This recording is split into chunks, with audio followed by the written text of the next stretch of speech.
आज भी साले साहब घर पर नहीं है क्या? हाँ, वो जरा बाहर गया हुआ है। अरे जब से हमारी शादी हुई है तब से हम मिले ही नहीं साले साहब से कभी घर पर। कभी घर पर रहते भी हैं कि नहीं? अरे अब आपको क्या बताया दामाद जी, आपके साले साहब कहाँ सुनता है किसी की। जब देखो बस दोस्तों में लगे रहते हैं, आवारागर्दी करते रहते हैं। पापा, आप इसे समझाते क्यों नहीं है? अब छोटा सा तो रहा नहीं है ये, 27 साल का हो गया है, कब अपनी जिम्मेदारी उठाएगा? अरे लड़के ऐसे ही होते हैं रंगोली, इन्हें शादी के बाद ही अकल आती है कि घर क्या होता है, जिम्मेदारी क्या होती है। आप बिल्कुल सही कह रहे हैं दामाद जी, लड़के तो अलमस्त ही होते हैं। एक बार रिहान की शादी हो जाएगी तो अपने आप ही सुधर जाएगा। हम भी तो यही कहते हैं। तुम्हारे लाड़ प्यार ने ही उससे बिगाड़ कर रखा है। हम कह रहे हैं ये लड़का कभी नहीं सुधरने वाला। पापा आप गुस्सा मत कीजिए, आपका बीपी बढ़ जाएगा। आप शांत रहिए, हम रिहान से बात करते हैं कि अब वो दुकान पर ध्यान दे। देख लो बात करके, वरना हमें तो लगता नहीं कि यह लड़का कभी भी सुधरने वाला है। अरे अपना ही बेटा है, काहे ऐसा बोल रहे हैं? धीरे धीरे उसे सब कुछ समझ में आ जाएगा। 27 साल में तो कुछ सीखा नहीं, आगे कैसे सीखेगा वो? यहाँ पे बातें हो रही है इस घर के लाडले बेटे रिहान की, जिनकी चर्चा तो हो रही है लेकिन वो खुद कहीं अलग ही दुनिया में है। रिहान शर्मा 27 साल के हो गए हैं, लेकिन अभी तक उन्हें पता ही नहीं है कि उन्हें जिंदगी में करना क्या है। लेकिन कुछ बातें हैं जो वो अक्सर करते रहते हैं। अरे यार, जिंदगी में मजा ही नहीं रहा, समझ में नहीं आ रहा सल्ला करे तो क्या करे। अरे हमारे दोस्त के जिंदगी में मजा नहीं आ रहा, काहे? हम है ना, हमसे कह दीजिए क्या चाहिए, यारों के लिए जान भी हाजिर है। हम तो कहते हैं कहीं ट्रिप पर चल लेते हैं, कहीं दूर पहाड़ों में, जहाँ हमें कोई ताना ना मारे, कोई हमसे कुछ कहे ना। अरे कौन हमारे दोस्त को परेशान कर रहा है, हमें बताओ, अभी उसकी खटिया खड़ी कर देता है। अरे हमारी अम्मा पीछे पड़ी रहती है हमारे कि कोई काम धंधा काहे नहीं करते, सारा दिन आवारागर्दी करते रहते हो। अब उन्हें कौन बताए कि हम समाज की भले के लिए कितना सोचते हैं, कितना ध्यान लगाते हैं इन बातों पर कि दुनिया में क्या हो रहा है। वो नहीं तो क्या, कॉलेज खत्म होने के बाद भी कॉलेज जाते हैं, वहाँ की देख रेख करते हैं, कौन किसको तंग कर रहा है उसके लिए लड़ते हैं। ये कोई काम कम है क्या? अरे छोड़ो यार, हमारे घर वाले हमें कभी भी समझ नहीं पाएंगे। उन्हें क्या पता कि जो लोग कछु नहीं करते वो जिंदगी में बहुत कुछ कर लेते हैं। उनकी बातों को दिल पर मत लो यार, जाने दो। तुम्हारे लिए एक सिगरेट लाए क्या? बोलो लाए। अरे नहीं नहीं, अब घर जाना चाहिए, नहीं तो हमारी अम्मा तो यहीं झाड़ू लेकर पहुंच जाएगी। अरे तुम काहे टेंशन लेते हो हमारे होते हुए, तुम दोनों को कोई छू भी नहीं सकता, समझे? अरे तू ही तो हमारा जिगरी है, कोई कछु कह दे तुम दोनों को तो बताओ हमें। हाँ हाँ, तुम इन दोनों को गोद क्यों नहीं ले लेते हो? अरे दीदी, तुम यहाँ क्या कर रही हो? पूरी गली मोहल्ला छान लिए तब जाकर तुम तीनों लफंगे यहाँ पाए गए हो, बताओ। अरे दीदी, हमरे दोस्तों को कछु ना कहो। हाँ, अरे कहे थे ना तुमसे कि जीजा जी घर आ रहे हैं, तनिक उनसे मिल लेना, उनसे बात कर लेना। लेकिन राजा जी को यहाँ सिगरेट पिनाया बैठकर इन निकम्मों के साथ। दीदी। क्या दीदी दीदी करे जा रहे हो? और तुम दोनों की अम्मा भी ढूंढ रही हैं तुम दोनों को झाड़ू के साथ। जल्दी से घर जा रहे हो या उनको यहीं बुला ले? नहीं नहीं, हम निकलते हैं, चल रहे राधे। चलो निकलो। अरे क्यों हमारे दोस्तों को भगा रही हो दीदी? तुम थोड़ा सुधर जाओ अब रिहान, अब तुम्हारी उम्र नहीं रही ये सब करने की। जरा पापा का हाथ बटाओ, दुकान में काबिल बनो, मम्मी पापा की सेवा करो। अरे हम कहाँ मना कर रहे हैं कि हम ये सब नहीं करेंगे, लेकिन पहले जिंदगी तो जी लेना। अरे इसे जिंदगी को जीना नहीं, जिंदगी को बर्बाद करना कहते हैं। रिहान तुम काहे नहीं समझ रहे हो कि ये सब करने से कुछ हासिल नहीं होने वाला। देखो हम तो ऐसे ही है, हमारा मन करता है तो हम चले जाते दुकान, नहीं करता तो कहीं भी निकल जाते हैं। अब धीरे धीरे सब कुछ ठीक हो जाएगा, तुम काहे इतनी टेंशन लेती हो? टेंशन लेने की बात तो है। अब हम तुम्हारे लिए रिश्ता देख रहे हैं। लड़की से क्या कहेंगे, लड़का क्या करता है? सारा दिन रोड पर आवारागर्दी करता है। अरे पापा की इतनी बड़ी साड़ियों की दुकान है, क्या दिन वहीं बैठता है। देखो हम कह रहे हैं रिहान सुधर जाओ, जिंदगी संवर जाएगी तुम्हारी। हाँ हाँ हम समझ गए, कल से ही सब कुछ संभालेंगे। बस चलो अब तुम्हारे पति देव से भी मिल लेते हैं घर पे। रिहान जिंदगी को कभी भी गंभीर तरीके से नहीं लेता था। उसके पापा की इतनी बड़ी दुकान थी, लेकिन उसे उसमें जरा भी दिलचस्पी नहीं थी। वो तो अब भी अपने दोस्तों के साथ आवारापंती करता फिरता था, जिससे आए दिन किसी न किसी मुसीबत में फंस जाता। पुलिस स्टेशन में रिहान और राधे खड़े हैं। रिहान के माता पिता वहां आते हैं उसे छुड़ाने के लिए। इंस्पेक्टर साहब, क्या किया है इसने? ये आपका बेटा है? जी, बदकिस्मती से हमारा ही है साहब।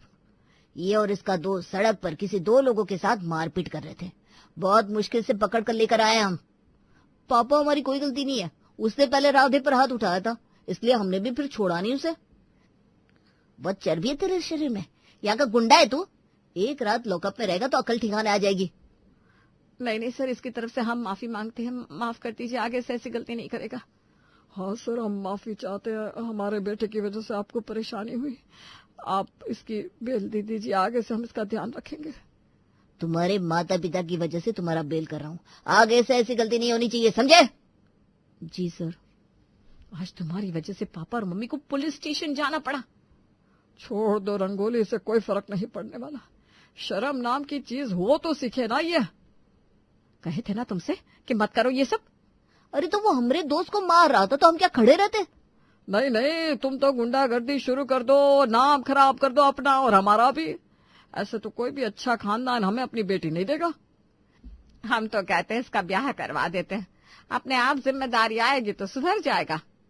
हमें भी यही लगता है। शादी के बाद बड़े बड़े योद्धा भी लाइन पर आ जाते हैं, ये भी सुधर ही जाएगा। हम अपने ससुराल में एक लड़की देखे, काफी सुंदर भी है और घर का सारा काम भी आता है उसे। हम कल ही रिहान की बात उससे चलाते हैं। तुम लोगों को जो करना है करो, लेकिन हमें नहीं लगता इसका कुछ होने वाला है। पापा, आप तो हमेशा हमें ही नीचे दिखाते रहते। हम तुम्हें नीचा दिखाते हैं? अरे तुम ऊपर उठे ही कब हो के नीचे गिरोगे? अब जाने भी दीजिए ना, इसके हाथ पीले हो जाएंगे तो अपने आप इसे जिम्मेदारी का एहसास हो जाएगा। हर परिवार की तरह शर्मा परिवार को भी यही लग रहा था कि शादी के बाद रिहान सुधर जाएगा, इसलिए उसकी शादी ईशानी से तय कर दी। ईशानी एक मिडिल क्लास परिवार की बेटी थी। घर का काम, सिलाई, बुनाई, उसे सब कुछ आता था। उसके माता पिता ने भी शर्मा परिवार की दुकान और घर देखकर उसकी शादी रिहान से करवा दी। शादी के बाद, ईशानी, तुमने खाना तो बहुत अच्छा बनाया है। सच में हमारी बहन राधिका भाग्यशाली है कि तुम जैसी सर्वगुण संपन्न बहू मिली है उसे। धन्यवाद मौसी जी। अरे आज बहू के घर में पहली रसोई है, लेकिन दूल्हे राजा कहीं नजर नहीं आ रहे। है कहाँ रिहान? अरे मम्मी, शादी के 2 दिन बाद आज अपनी पति को छोड़कर, रस्मों को छोड़कर दोस्तों से मिलने गया क्या रिहान? बोलो तो क्या करे इस लड़की का? अरे अब चिंता मत करो ना, धीरे धीरे समझ जाएगा, थोड़ा वक्त तो दो उसे। अरे कहाँ है राधिका तुम्हारा लाडला बेटा?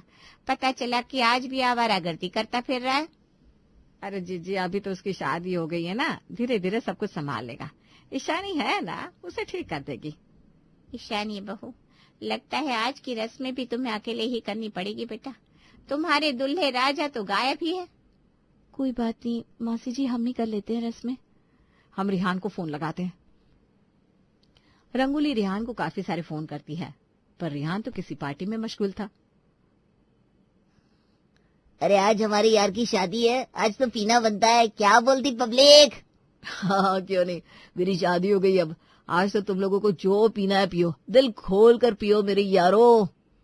लेकिन सुन, आज तुझे घर नहीं जाना, अब तो भाभी जी आ गई है। हाँ भाभी जी आ गई है तो क्या, मैं अपने यारों को भूल जाऊं क्या?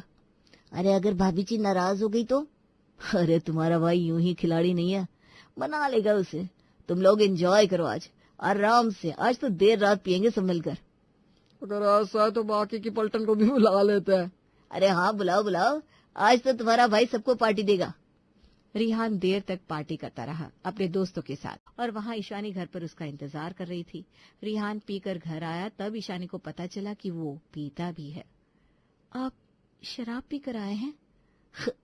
आज हमारी शादी की पार्टी दे दी थी ना दोस्तों को। लेकिन मुझे तो पता ही नहीं था आप पीते भी हैं। मेरे बारे में ऐसी बहुत सी बात है जो अभी तुमको पता नहीं है। चलिए आप कपड़े बदल लीजिए, कल आपको दुकान पर भी जाना है ना। कल मेरा मूड होगा तो जाऊंगा दुकान, नहीं तो छुट्टी है। आपको ये सब नहीं करना चाहिए, ये सब गलत है। आपको दुकान पर मम्मी पापा पर ध्यान देना चाहिए। शराब का सारा नशा उतार रही है तुम, ज्ञान मत दो, चुप। हम ज्ञान नहीं दे रहे हैं, लेकिन आपकी पत्नी होने के नाते हमारा धर्म है आपको समझाना। अब हमको नींद आता, बाकी बचा ज्ञान तुम कल बताता। टाटा टाटा। शादी के बाद हर दिन रिहान की एक नई कहानी सामने आने लगी थी। ईशानी ने बहुत कोशिश की कि वो अपने पति को सही रास्ते पर ला सके, लेकिन ऐसा कुछ भी नहीं हो रहा था। सुबह सब लोग नाश्ते पर बैठे हैं। रेहान कहाँ है? पड़े होंगे साहबजादे बिस्तर पर। और कहाँ होंगे इतनी सुबह को? नहीं पापा जी, कल रात को वो घर ही नहीं आए। मैंने कितनी बार उनको फोन लगाया, उनके दोस्तों को फोन किया, लेकिन कोई भी फोन ही नहीं उठा रहा। क्या? रेहान पूरी रात घर नहीं आया? तो कहाँ है? अरे बहुरिया, तुम हमें बता देती। मैं रात के 3 बजे तक जग रही थी, फोन कर रही थी। मुझे लगा रोज देरी से आते हैं तो आ जाएंगे, लेकिन फिर मेरी भी आंख लग गई। इसकी हरकतें दिन ब दिन बिगड़ती जा रही है। पता नहीं जिंदगी में कछु करना भी है इन राजा बाबू को कि नहीं। अरे जी, बाद में उसको कोस लेना, अभी पहले उसे ढूंढ कर तो लाओ। अरे कहाँ ढूंढे? फोन तो उठा नहीं रहे तुम्हारे लाडले। अब क्या रोड पर देखने जाए कि कहीं शराब पीकर गटर में तो नहीं पड़े? अरे ऐसे काहे बोल रहे हो? किसी मुसीबत में ना हो रेहान। वो क्या किसी मुसीबत में होगा? वो खुद ही एक मुसीबत है। सही कहा अपने भाई साहब, आपका लाडला खुद एक मुसीबत है। अरे कावेरी, तुम काहे सुबह सुबह यहाँ आग में घी डालने आ गई हो? हमें भी शौक नहीं है आपके यहाँ आने का सुबह सुबह। ये तो आपका बेटा हमारी छत पर सोया हुआ था पूरी रात, इसीलिए आए हैं आपके पास। ये देखिए इसकी हालत। किस हिसाब से शरीफ खानदान का लड़का लग रहा है आपको। राधे, रिहान, तुम दोनों इनकी छत पर क्या कर रहे थे? अरे भाई साहब, आपका लड़का इस लफंग के राधे के साथ मिलकर पत्ते खेल रहा था हमारी छत पर। हमें तो सुबह पता चला जब हम छत पर गए तो। अरे वो तो हम बस टाइम पास कर रहे थे, कब आग लग गई कुछ पता ही नहीं चला। आप किसी और की छत पर टाइम पास कर रहे थे? लेकिन क्यों? और हमने आपको कितने फोन किए, आप जवाब ही नहीं दे रहे थे। अरे अब हो गई गलती, क्या करे? और कोई जगह नहीं मिल रही थी तो आंटी की छत पर चले गए। आंटी भी तो अपनी है ना। नहीं, हम आप जैसे लोगों से रिश्ता नहीं रखते, और आइंदा से हमारी छत पर या हमारे घर आने की कोई जरूरत नहीं है। हम नहीं चाहते कि आपके बेटे को देखकर हमारा बेटा भी बिगड़ जाए। सॉरी बहन जी, आइंदा से हम लोग ध्यान रखेंगे। आपकी वजह से छोड़ रही हूँ भाई साहब, नहीं तो हम तो पुलिस में कंप्लेंट लिखवाने ही वाले थे। अरे ठीक है, हो गई गलती, क्या है ना, ये आगे से नहीं करेगा। देखते हैं हम भी। और कोई कसर बाकी है क्या हमारा सर नीचे करने में? अरे अंकल, तुम तो निकलो पहले हमारे घर से, चलो। अरे पापा, आप हमारे दोस्त को काहे डांट रहे हैं? चुप करो तुम। निकल रहे हो यहाँ से कि तुम्हारी अम्मा को बुलाए? नहीं, हम बस जा ही रहे थे। आप हर बार वादा करते हैं कि अब से सब कुछ छोड़ देंगे, लेकिन फिर से उसी रास्ते पर आ जाते हैं। आपने कहा था ना आप पापा जी के साथ दुकान पर जाने वाले हैं। हाँ तो हम चलते हैं ना। चलिए पापा, दुकान चलते हैं। इस हालत में तुम हमारे साथ दुकान आओगे? खड़े तो हो नहीं पा रहे हो। रेहान, तू क्यों करता है ये सब? अब तेरी शादी हो गई है, तुझे अब जिम्मेदार बन जाना चाहिए। हाँ, आज से जिम्मेदार बन गए मम्मी। बस तुम देखो, आज सो लेते हैं, फिर बात करते हैं हम कैसे जिम्मेदार बनने वाले हैं, ठीक है? और रेहान लड़खड़ाते हुए वहां से चला जाता है। अब तुम्हें बताओ क्या करना है इस लड़के का। आप गुस्सा मत होइए ना, आपका बीपी बढ़ जाएगा। हम उन्हें देख कर आते हैं। हाँ, जाओ जल्दी। इतनी अच्छी पत्नी मिली है इस नालायक को, फिर भी इसे कोई कदर नहीं है। लेकिन ईशानी भी तो इसे सुधार नहीं पाई। पत्नी का फर्ज होता है पति को सीधे रास्ते पर लाना, पर ईशानी से वो हो ही नहीं रहा। क्या अनाप शनाप बोले जा रही हो? क्या कहा आपने माँ जी? हमसे आपके बेटे नहीं सुधर रहे हैं। आपने हमें उनका टीचर रखा है क्या, जो हमारी ड्यूटी थी उन्हें सुधारने की? अरे हम तो कहते हैं एक बच्चा ही कर लो, फिर देखो रिहान। फिर क्या आपको लगता है आपके बेटे सुधर जाएंगे? हमारी जिम्मेदारी तो वो उठा नहीं पा रहे। एक नन्ही सी जान की जिम्मेदारी उठा लेंगे? कुछ भी मत कहिए माँ जी, हमारी जिंदगी तो खराब हो ही चुकी है। न आपने उन्हें सुधारा, ना ही हमारे माता पिता ने उनके बारे में कुछ पता लगाया। लेकिन हम एक और गलती नहीं कर सकते। बच्चे को दुनिया में लाकर जब तक आपके बेटे लायक नहीं बन जाते, तब तक हम बच्चे के बारे में नहीं सोचेंगे। और हाँ माँ जी, ये पत्नी की ड्यूटी नहीं होती कि वो पति को सुधारे, ये माता पिता की ड्यूटी होती है कि वो अपने बच्चे को सही रास्ते पर लाए या उनकी शादी ही ना करवाए, जिससे किसी और की जिंदगी तो कम से कम खराब ना हो। ईशानी बिटिया बिल्कुल सही कह रही है। हमारी ही गलती है जो हमने उसकी शादी करवा दी और ये सोचा कि शादी के बाद ये सुधर जाएगा। रात के 12 बजे शकुंतला मिश्रा का परिवार उनके इंतजार में बैठा हुआ था। पापा, ये कैसी ड्यूटी करती है मम्मी? ये कोई बात हुई क्या? रात के 12 बजे तक चौकी में कौन रहता है? इसी प्रोफेशन की बीवी लानी थी आपको। अरे बेटा, उस जमाने में काम करने वाली लड़की ही मिलना मुश्किल था। ऊपर से सरकारी नौकरी वाली लड़की जिसे मिल गई उसे तो समझ लो भगवान मिल गया। फिर मैं कुछ कमाता भी नहीं था। फिर भी मेरे ससुर जी ने हमारे परिवार का बैकग्राउंड देखकर अपनी बेटी यानी कि तेरी माँ का हाथ मुझे देने के लिए हाँ कह दी। मेरे लिए तो यही बड़ी बात थी। अरे तो बाद में तो आपने बिजनेस चालू कर लिया था, तो मम्मी काम छोड़ सकती थी ना पापा। आज के जमाने की लड़की होकर तुम ये कैसे बात कर रही हो बेटा? मैंने तुम्हारी माँ को कभी भी किसी चीज के लिए नहीं रोका। और जब हमारी शादी हुई थी तब वो हवलदार नहीं थी, तब वो बस पुलिस स्टेशन में पेपर यहाँ से वहां करती थी। हवलदार बनने के लिए बहुत मेहनत की उन्होंने। ऐसे में मैं उन्हें नौकरी छोड़ने के लिए नहीं कह सकता था। तभी दरवाजे से साड़ी पहने शकुंतला मिश्रा अंदर आती है। पर मैंने सोचा था छोड़ दूंगी नौकरी जब मेरे दोनों बच्चों में से किसी एक को सरकारी नौकरी लग जाएगी। यहाँ तो रिटायरमेंट होने की उम्र आ गई मेरी, पर तुम दोनों में से किसी की भी सरकारी नौकरी नहीं लगी। 2 लाख रुपए महीने कमाता हूँ मैं मम्मी, कम है क्या? कौन सी सरकारी नौकरी में महीने के 2 लाख रुपए मिलते हैं? तुम भी ना। और मैं ऑफिस से 6 बजे फ्री हो जाता हूँ, तुम आ रही हो 12 बजे, देख लो फर्क। बहुत जोर की भूख लग रही है मम्मी, 9 बजे से तुम्हारा इंतजार कर रहे हैं हम तीनों, जल्दी से कुछ खिला दो ना। रात के 12 बजे घर लौटी शकुंतला फौरन रसोई में जाती है। कढ़ाई चढ़ाकर सभी के लिए पूरियां बनाना शुरू करती है। परिवार में कोई तो होना चाहिए जो नौकरी ना कर रहा हो। पूरा घर अगर नौकरी करेगा तो रसोई कौन संभालेगा? ऐसी बहू तो लाऊंगी नहीं मैं जो नौकरी करती हो। सभी के लिए पूरियों के साथ अचार लेकर शकुंतला डाइनिंग टेबल पर आती है। ये क्या मम्मी, अचार और पूरी? कम से कम सब्जी तो बनाती। 3 घंटे से इंतजार कर रहे थे तुम्हारे आने का हम। अरे तो इन 3 घंटों में तुम खुद के लिए सब्जी तो बना ही सकती थी बेटा।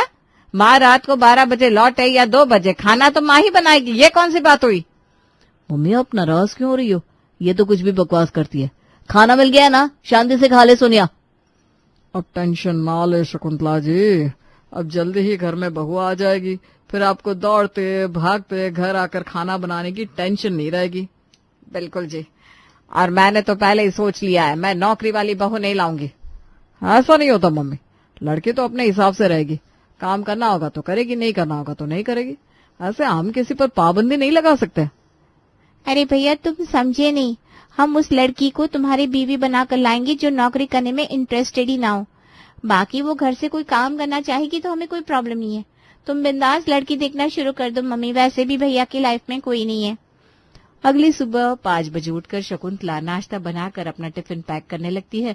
7 बजे मिश्रा जी अपने कमरे से बाहर आते हैं और शकुंतला को तैयार देखकर हैरान हो जाते हैं। अब रात को काम करने के बाद 2:30 बजे सोई थी और अभी तैयार भी हो गई।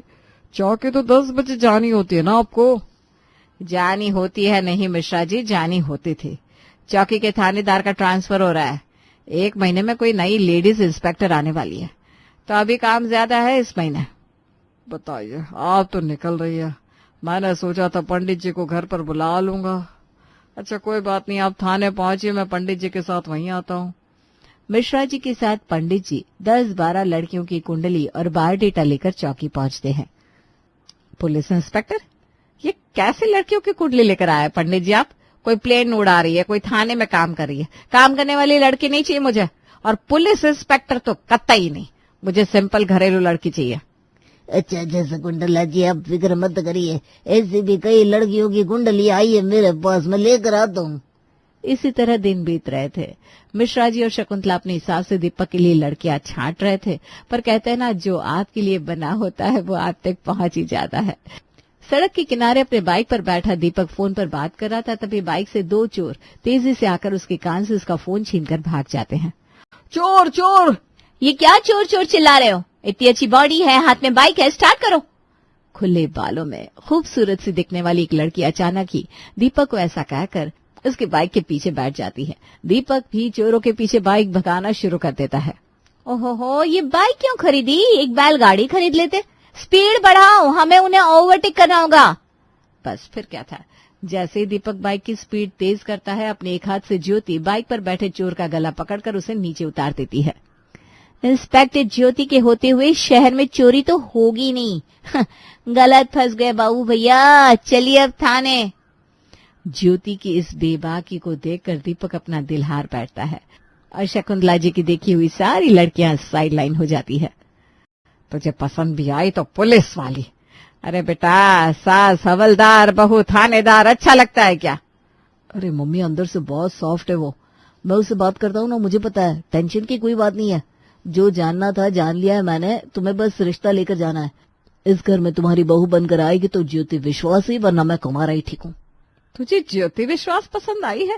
हे भगवान, वो ट्रांसफर होकर मेरी ही चौकी की थानेदार बनकर आई है। शकुंतला तो घबरा जाती है, पर दीपक को ज्योति पसंद आ चुकी थी और ज्योति को दीपक। मिश्रा जी जैसे ही ये रिश्ता ज्योति के परिवार के पास लेकर जाते हैं, वो भी इस रिश्ते के लिए राजी हो जाते हैं और ज्योति के साथ दीपक का रिश्ता पक्का हो जाता है शादी के दिन। ये बार बार मेरे सर पर दुपट्टा क्यों रख रही हो तुम शकुंतला? ये थाना नहीं है बहू। मेरा मतलब है मम्मी जी, इस आउटफिट के साथ लाल रंग का दुपट्टा नहीं जाएगा। वो पंडित जी बुला रहे हैं मम्मी, फेरों का वक्त हो गया है, चलिए। पंडित जी मंत्र पढ़ना शुरू करते हैं। अपनी आदत से मजबूर ज्योति तन कर फेरों के लिए बैठ जाती है। अपनी बहू को गौर से देखती हुई शकुंतला कहती है, बेटा, मंडप में भी तुम इतनी अकड़ के साथ बैठी हो, फिर तो शादी के बाद थाने में हर रोज FIR होगी। सासू माँ जब कानून की देवी घर में आए तो गुनाह डर से खुद घर छोड़ देता है। और हाँ, FIR नहीं, प्यार की रिपोर्ट लिखवाऊंगी रोज मेरे ससुराल वालों के नाम। पंडित जी जल्दी फेरे शुरू करवाइए, कहीं ये दोनों मंडप को खुली जेल में ना बदल दे। फेरे खत्म होने के बाद ज्योति को लेकर दीपक अपने घर लौट आता है। अगली सुबह 5 बजे ही शकुंतला अपनी बहू के कमरे का दरवाजा खटखटाने लगती है। अरे बहू, जल्दी उठकर बाहर आ जा। 7 बजे तक सारी रस्में पूरी करनी है, क्योंकि 8 बजे मुझे चौकी पहुंचना है। अरे यार, ये मम्मी जी 5 बजे दरवाजे पर क्यों आवाज लगा रही है? मुझे तो पुलिस स्टेशन 10 बजे जाना है। पर मैडम साहिबा, आपने शायद पुलिस चौकी के नियमों को सख्त कर दिया है और सभी स्टाफ को 8 बजे ही पहुंचने के लिए बोला है, तो मम्मी को तो 8 बजे निकलना पड़ेगा ना, तो सारे नियम उसके पहले पूरे करने होंगे। भाई, ये तो फंसने वाली बात हो गई। ना चाहते हुए भी ज्योति तैयार होकर कमरे से बाहर आती है। जल्दी से रसोई में जाकर कुछ बना ले बहू, पहली रसोई है तेरी। और हाँ, आपसे याद रहे, हर रोज 5 बजे तक उठ जाना, क्योंकि मैं अगर थाने 8 बजे तक नहीं पहुंची तो मेरी मैडम मेरी क्लास लगा देगी। पुलिस स्टेशन का बदला मुझसे ऐसे निकालेंगी सासू माँ? अपने काम के साथ चोरी नहीं कर सकती मैं। भले आप अब मेरी सास हो चुकी है, पर नियम सभी के लिए नियम है। 8 बजे मतलब 8 बजे। अरे वही तो कह रही हूँ मैं, 5 बजे मतलब 5 बजे। ज्योति को अपनी सास की बात मानकर रसोई में जाना पड़ता है। जल्दी से खीर बना देती हूँ, फिर सोने चली जाऊंगी। क्या कहा बहू? खीर बना देती हूँ? ऐसे कैसे बहू, पहली रसोई है, कम से कम इतना खाना तो बना के सभी का नाश्ता हो जाए। अपनी बहू से रस्में करवाकर शकुंतला थाने पहुंचती है और फिर ठीक 10 बजे बहू रानी साहिबा यानी कि पुलिस चौकी की इंस्पेक्टर मैडम ज्योति मिश्रा चौकी पहुंचती है। मैडम को सैल्यूट करना भूल गए क्या आप सब? Sorry madam. जय हिंद मैडम। आप तो दरवाजे पर ही सैल्यूट कर चुके थे रानी साहब, ये किसी और के लिए था। नमस्ते मैडम, वो मैं फाइलें ठीक कर रही थी तो आप पर नजर नहीं पड़ी। मम्मी जी, मेरी नींद खराब की है आपने, मैं आपको छोड़ूंगी नहीं। वैसे ये आपकी एंट्री 8:10 की क्यों है शकुंतला जी? आपके घर में शादी थी, उसे लेकर आपने पहले ही 4 दिन की छुट्टी ले रखी थी, फिर भी आज देरी हो गई। अरे बहू, तुझे तो। शकुंतला जी, घर नहीं है ये, पुलिस चौकी है। खुद की शादी में मैंने 2 दिन की छुट्टी ली और आपने अपने बेटे की शादी के लिए 4 दिन की छुट्टी ले ली। सिर्फ छुट्टी ही लेती रहेगी तो काम कब करेंगी? चलिए काम पर लगिए। शाम के 6 बजे ज्योति जैसे ही पुलिस चौकी से बाहर निकलती है, उसके फोन पर उसकी सास का फोन आता है। घर पहुंचकर रात का खाना तैयार रखना बहू। वो क्या है ना, मुझे तो जरा देरी हो जाएगी, क्योंकि मेरी मैडम ने मुझे 4 दिन का काम दे दिया है। मेरा बस चले तो सांप के सामने डाल दूं उसे, पर नहीं कर सकती ना ऐसा। अभी घर जाती ही खाना बनाऊंगी मैं मम्मी जी। जैसे थाने की मालकिन तुम हो, वैसे मिश्रा निवास की मालकिन मैं हूँ ज्योति बहू। दांत पीसकर ज्योति अपने ससुराल जाती है और रात के खाने की तैयारियों में लग जाती है। 1 घंटे बाद शकुंतला और बाकी सब भी घर पहुंचते हैं। सभी के लिए ज्योति खाना टेबल पर लगाती है। दोपहर में मुश्किल से 10 मिनट खाने का ब्रेक देती है हमारी मैडम। उस 10 मिनट में बाहर जाकर खाना ऑर्डर करके खाना, 1 रोटी से ऊपर कोई खा ही नहीं सकता। इसीलिए मैं कहती थी बेटा कि ऐसी बहू लेकर आऊंगी जो घर पर रहे, कम से कम गर्मा गर्म टिफिन तो पहुंचा देती मुझे। अरे मम्मी, टिफिन तो ज्योति भी दे सकती है। मैं कैसे दे सकती हूँ दीपक, मैं तो खुद ड्यूटी पर रहती हूँ। अब वो तो तुम्हारी प्रॉब्लम है ना बहू, मैं तो कह देती हूँ दीपक मुझे दोपहर में गर्मा गर्म टिफिन अपने बहू के हाथ की बनी चाहिए। अब वो तो मुझे कैसे दिलवाएगा वो तेरी जिम्मेदारी है। बुरे फंसे भैया। हवलदार सास और थानेदार बहू में जंग छिड़ चुकी थी, जिसमें पीसने वाला था दीपक। पूरी रात दीपक ज्योति को इस बात के लिए मनाता रहता है। मम्मी की चॉइस के अगेंस्ट जाकर शादी की है मैंने ज्योति, अब उनकी इतनी जिद भी नहीं मानूंगा तो अच्छा नहीं लगता ना, प्लीज कुछ दिमाग चलाओ ना। और अपनी सास को खाना खिलाने के लिए अगली सुबह ज्योति अपने साथ चाकू, छुरी और बर्तन लेकर पुलिस स्टेशन पहुंच जाती है। 12 बजने को आ गए दीपक, सारा कॉम्प्रोमाइज मैं ही करूं क्या? मैंने तुम्हें बोला था ना, कुकर, कढ़ाई, एक छोटा सिलेंडर और स्टोव जल्दी से लेकर आओ, तब तो दोपहर का खाना बनेगा सासू माँ के लिए। अपनी बीवी के कहने पर अपने ऑफिस से ब्रेक लेकर दीपक फटाक से रसोई का सामान लेकर पुलिस चौकी पहुंचता है। मैडम वो आपके घर से जो सामान आया है उसे वहाँ सेटअप कर दूं? जेल तो खाली है आजकल मैडम, जेल में ही बना दीजिए रसोई। ठीक है राणे, जेल के अंदर ही मेरे लिए रसोई सेटअप कर दो। और हाँ दीपक, तुम यहीं रुक जाओ, खाना बन जाएगा तो खाकर ही जाना। और आज दोपहर का खाना दीपक अपनी माँ और बेबी के साथ पुलिस स्टेशन में ही एंजॉय करता है। मेरी मेहनत बढ़ाई है ना सासू माँ ने, मैं भी पूरा बदला लूंगी। शाम के 6 बजे ऑफिस से निकलते वक्त ज्योति अपनी सास को 4 गुना ज्यादा काम देकर घर लौटती है। रात के 9 बज गए, अभी भी काम बाकी है, कोई फायदा नहीं हुआ बहू लाने का। पर शकुंतला, अगर तुम्हारा बेटा अपनी बीवी के लिए पुलिस स्टेशन में सिलेंडर और बर्तन ला सकता है तो तुम्हारे लिए घर का बना हुआ खाना तो ला ही सकता है। बिल्कुल सही कहा राणे जी, और अगर मैडम जेल में रसोई बना सकती है तो मैं अपने परिवार के साथ डिनर क्यों नहीं कर सकती। शकुंतला लगाती है अपने बेटे को कॉल। अच्छा, बहू ने आते ही खाना खा लिया था? कोई बात नहीं, तुमने तो नहीं खाया होगा, और सोनिया भी तो मेरी भूखी होगी। और तुम्हारे पापा? मैं क्या कह रही थी बेटा, आज रात को मुझे आने में देर हो जाएगी, एक काम करो तुम तीनों यहीं पुलिस स्टेशन आ जाओ, हम चारों यहीं बैठ कर खा लेंगे, फिर मैं तुम चारों के साथ ही घर निकल जाऊंगी। वो जेल वाला रेस्टोरेंट भी तो होता है ना तो असली जेल में डिनर क्यों नहीं हो सकता बताओ। अरे वाह मम्मी, क्या आइडिया है। अच्छा मम्मी, ये एक्सपीरियंस तो मैं इंस्टाग्राम पर भी शेयर करूंगा। और अपनी बीवी को घर पर अकेला छोड़कर दीपक अपनी बहन और पापा के साथ पुलिस स्टेशन पहुंचता है, जहां जेल में लगती है 4 कुर्सी, टेबल और डब्बा खुल जाता है। अपने परिवार के साथ फैमिली फोटो लेकर शकुंतला व्हाट्सएप पर स्टोरी पोस्ट करती है।